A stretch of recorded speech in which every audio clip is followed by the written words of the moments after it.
Welcome to Always Be Kind. On today's show, we have the CEO of Maui Economic Opportunity, Miss Debbie. Today, she will give us some insight about her organization. Stay tuned for a great show. Hi, Miss Debbie. I just wanted to start off with thanking you for joining us today. We're so happy to have you here. If you wouldn't mind telling us a little bit about yourself. Yes, hi. Thank you. Debbie Cabebe. I'm the CEO for Maui Economic Opportunity, and I live on the island of Maui. The organization I work for serves Maui County, Maui, Molokai, and Lanai. I've been with the agency for 21 years. I started out as an HR officer, which is what my professional background is in, and was promoted to the chief operating officer. And then 2017, I was promoted to the CEO. So we have about 225 employees, and we serve the islands of Maui, Molokai, and Lanai. I grew up on Oahu and moved to Maui in my early 20s. So my husband is from the island of Maui, and we have 3 children. We're very active in our church, which is why I ended up being drawn to MEO because of the community work that they do. And 21 years later, I haven't looked back. Oh, awesome. That's amazing. And could you tell us a little bit more about MEO? Sure. So we're a private nonprofit community action agency. Community action agencies, there's more than 1,000 community action agencies nationwide. And we were chartered on March 22nd, 1965, under the Economic Opportunity Act of 1964. Community action programs were created to fight the war on poverty. And of course, that has changed considerably over the years. Right. But there's a saying in community action: if you've seen one community action agency, you've seen one community action agency. And what that means simply is that the community action agency in your area, your community, should be relevant and responsive to the needs of the people in your community. So what we do in Maui County might be different than what our sister agency will do on the island of Oahu, or in the island of Kauai, or on the big island of Hawaii, or in Nebraska. We're all going to be doing something a little bit different because we need to be relevant to the community in which we serve. Right. And you said it was founded by whom? It was founded under the Economic Opportunity Act of 1964. Right. So actually Lyndon Johnson championed the Economic Opportunity Act. So Job Corps was created, a whole bunch of programs. We also have a Head Start preschool program that was created at that time that we've been running, I think, since we started in 1965. Oh, wow. That's awesome. And do you guys have any partners? Are you guys a sole? Is it just you guys? No, part of the design of community action is to partner with community partners. So we partner with about 45 different for-profit, nonprofit organizations to do the work that we do. So MEO operates about 45 different programs, and we house them under 5 different departments. So we have our transportation department, which is our largest department, and we serve low-income individuals, getting them to and from work. We do a lot of senior transports, getting them to and from day health and nutrition programs. And then we serve people that are disabled that live outside the paratransit public bus operations, so in those rural areas. So that's especially important on the islands of Maui, islands of Molokai and Lanai, as well as in the rural area of Hana. And then we have early childhood services, where we have a Head Start preschool program. We have 16 preschools that serve children from 3 to 5 that are low income, and to help them get ready for kindergarten. And we also have an infant toddler center that we operate under the early childhood services. And then we have a business development center. So We serve folks that are low income, that have poor credit or no credit, that want to start a business. So we put them through a business training class, and then we help them with startup loans, microloans from $5,000 to $25,000. We do a lot of partners in that program, working with bankers that come in and help mentor the students, look at the business plans, and sometimes if they have good enough credit, they actually will finance them. And then we have a youth service program where we serve at-risk youth in middle and high schools throughout the county. In prevention programs. So we do underage drinking prevention, suicide prevention, bullying prevention, suicide prevention, tobacco prevention. So pretty much all of it. And we incorporate community service projects along with that. So we partner with businesses, we partner with schools.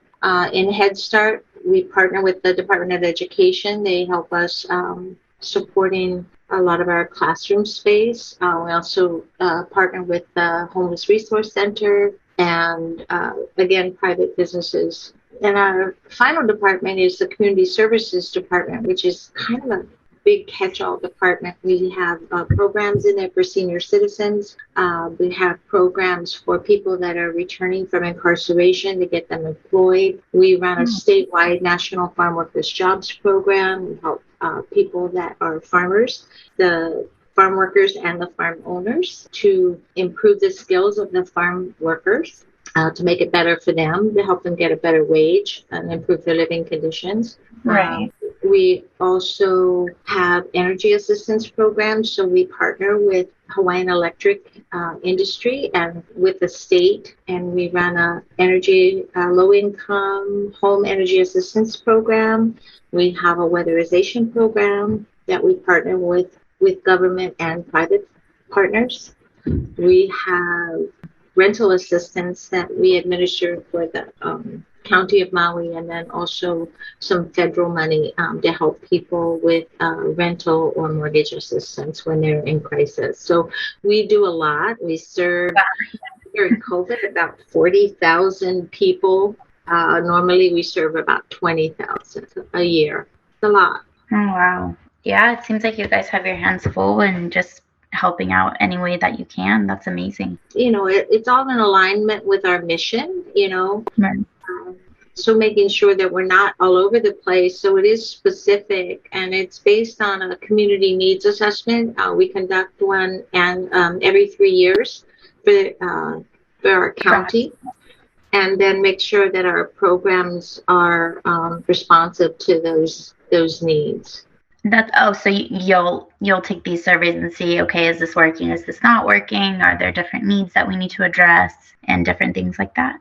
Yeah, so we want to make sure that we're not duplicating services. You talked about partnership. Right. I mean, that's huge. So we're part of the Maui Nonprofit Directors Association. We're part of the Maui Homeless Alliance. We're on a lot of boards and commissions, advisory councils, so that we're aware of what's going on out there and that we are working smarter, not harder.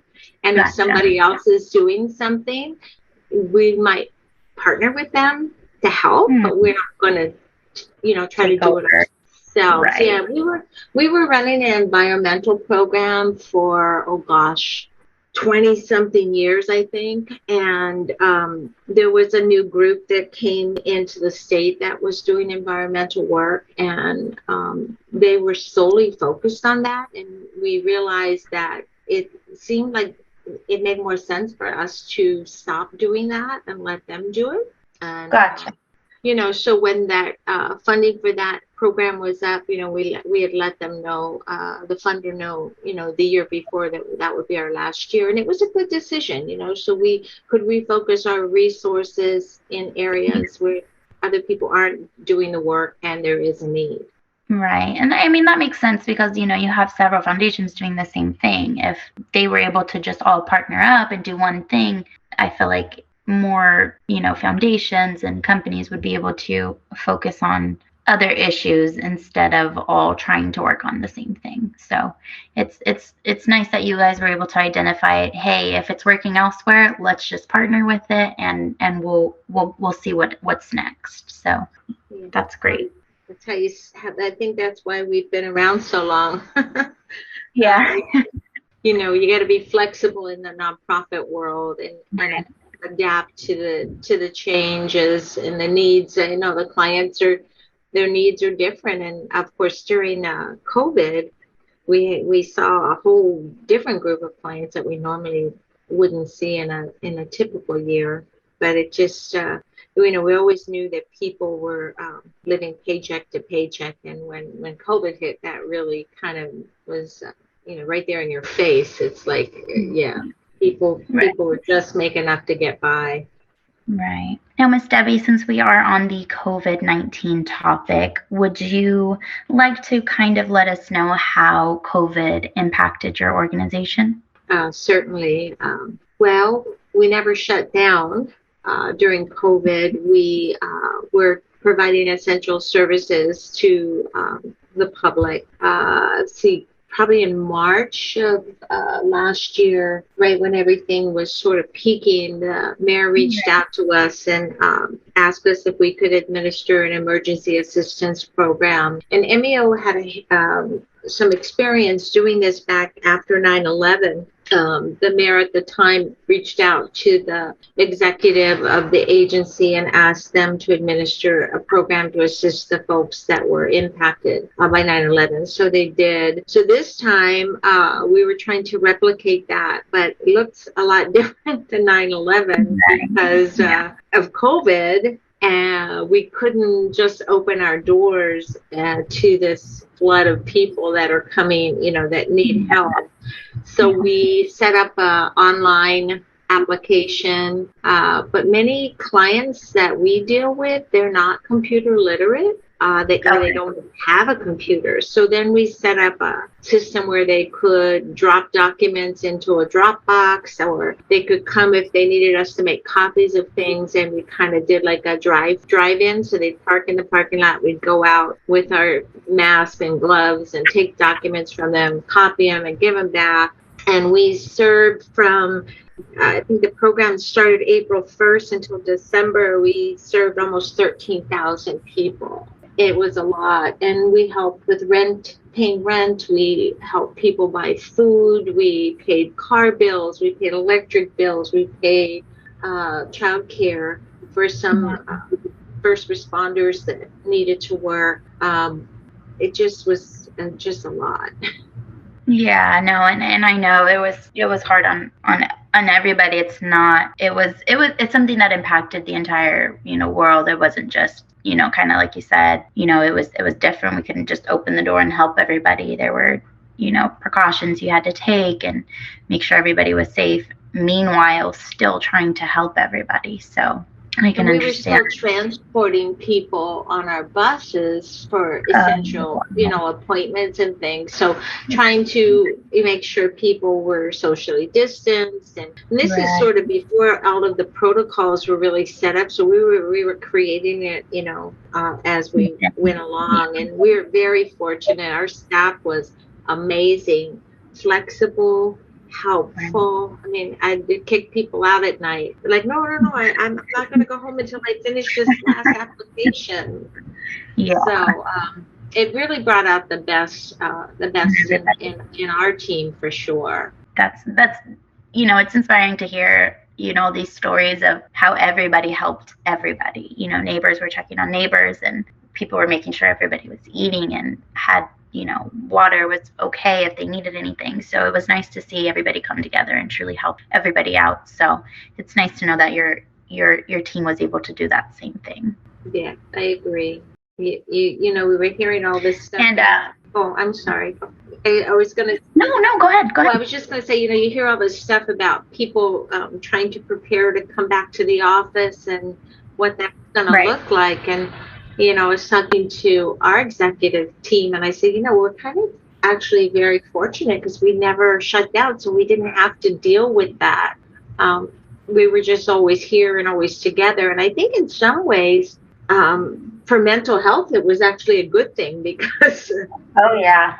Oh people yeah. had some interaction with coworkers, and we were all working for the same purpose or the same goal. So Yeah, no, that's definitely a thing, people being isolated, whether it be, workers, families, kids, anything, having to, not being able to have that interaction.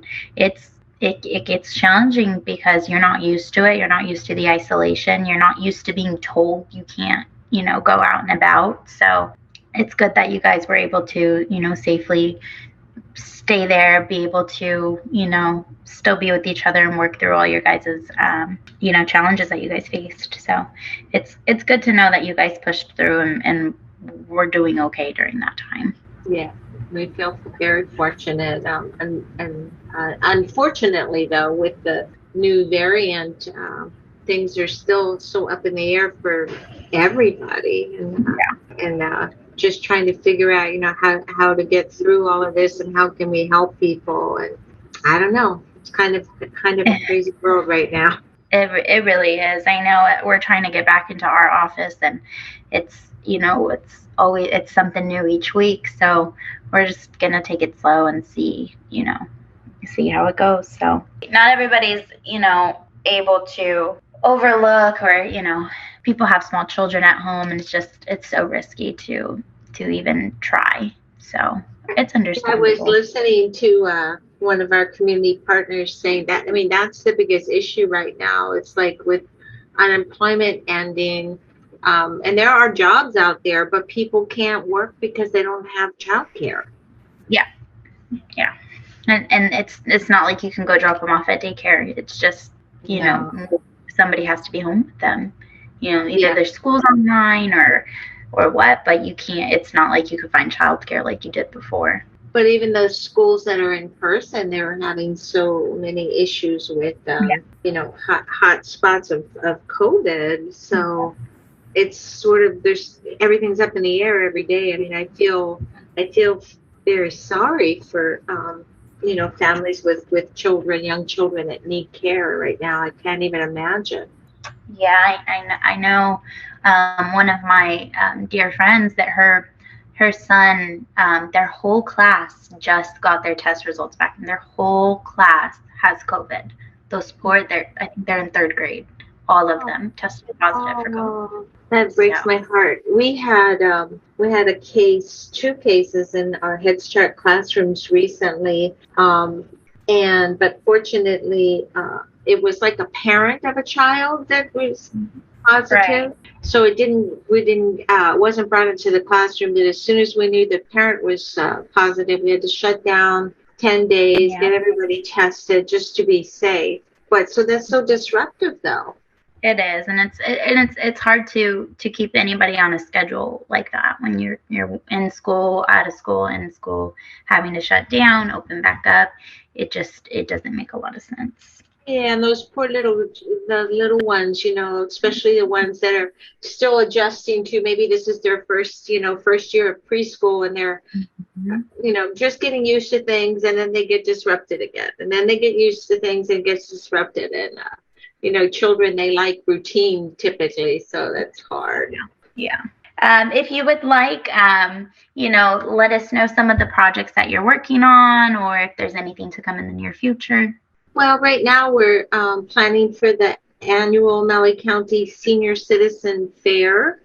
Normally we produce it for the County of Maui.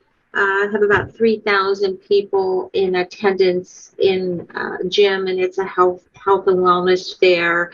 And there's food booths and entertainment and all of that. So last year, because of COVID, we were virtual. And so, of course, this year we're going to do that again virtually. So it's been interesting, shifting and trying to do all of that. So we have all the vendors doing 60-second commercials. And we have, of course, only the bad part is there's no good food. But we do have entertainment.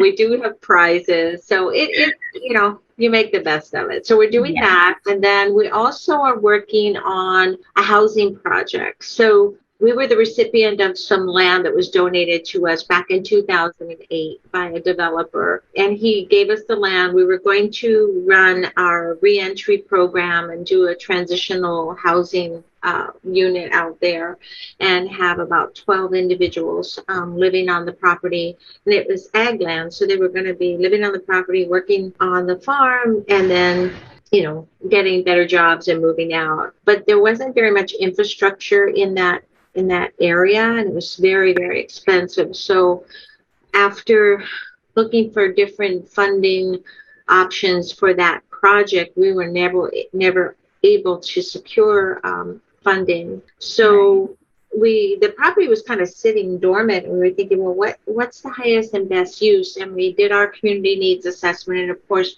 affordable housing is top of the list, not just homes for purchase, but also rental units.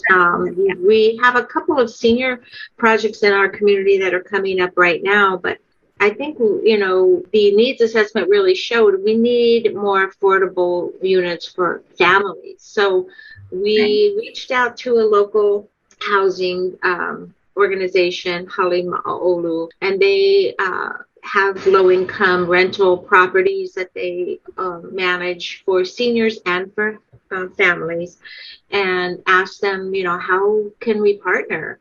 So about a year later, the CEO of that organization introduced me to a developer, and so we are partnering with High Ridge Costa and Halima'olu to build 120 affordable rental units out in Wai'ehu, Maui.